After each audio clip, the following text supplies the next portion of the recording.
Now, according to a new report by AFP, misinformation and disinformation spreaders are adopting new tactics to fool innocent citizens. They are now using traditional media terms like breaking news in an apparent attempt to convey legitimacy.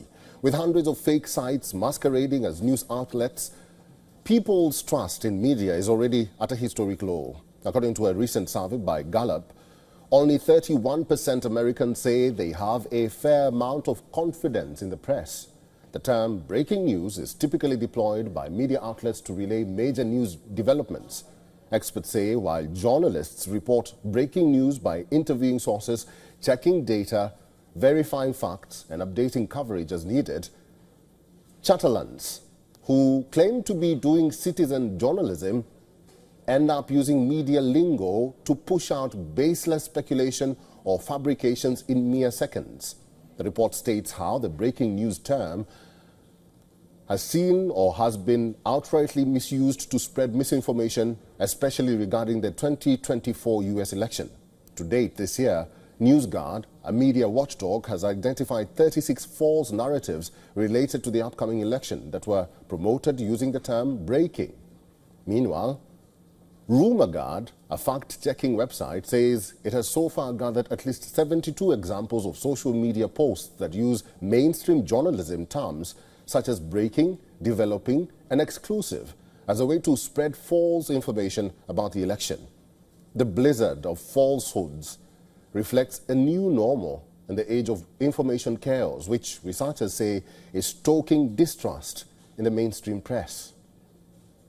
Dr. Sharon D. Wright-Austin is a professor of political science at the University of Florida. Dr. Sharon is now joining us live from Florida. Doctor, thank you very much for making time for us and welcome to the program. I'll just start by asking you, why are swing states so important at the last stretch of the campaigning in the United States?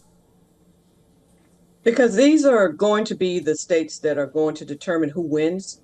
Because some states have a history of being either reliably Republican or reliably Democratic. So either red states or blue states. And you pretty much know that, for example, California is going to vote for Kamala Harris because they always vote for Democrats. Wyoming is going to vote for Donald Trump because they're reliably Republican. But there are some other states that have, especially Pennsylvania, that's the most important one. But there are other states that can sort of go either way. And those are the states that both candidates are really trying to target in these final days. Mm-hmm. Dr. Sharon, let's talk about what Elon Musk just did. Him announcing that he will give $1 million to someone who signs his petition. Many critics say that this is not a good idea because his way of or antics of, wooing voters, it's not a yay, it's a nay.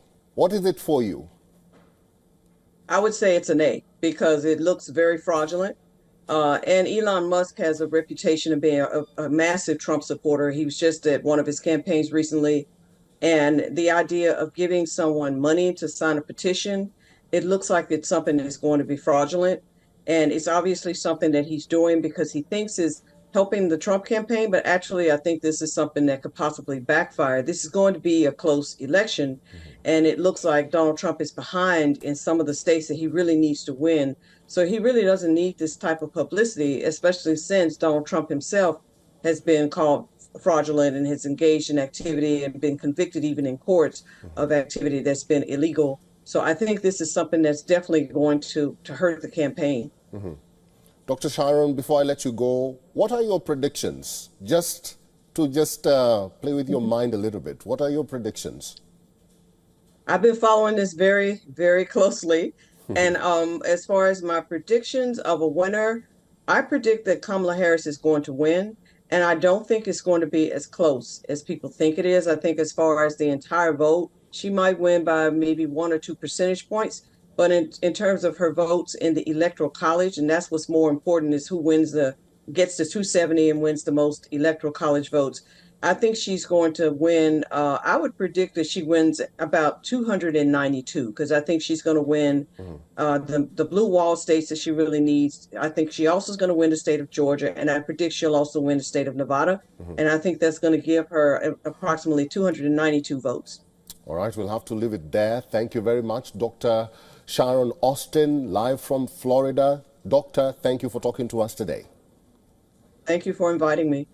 For all the latest news, download the WION app and subscribe to our YouTube channel.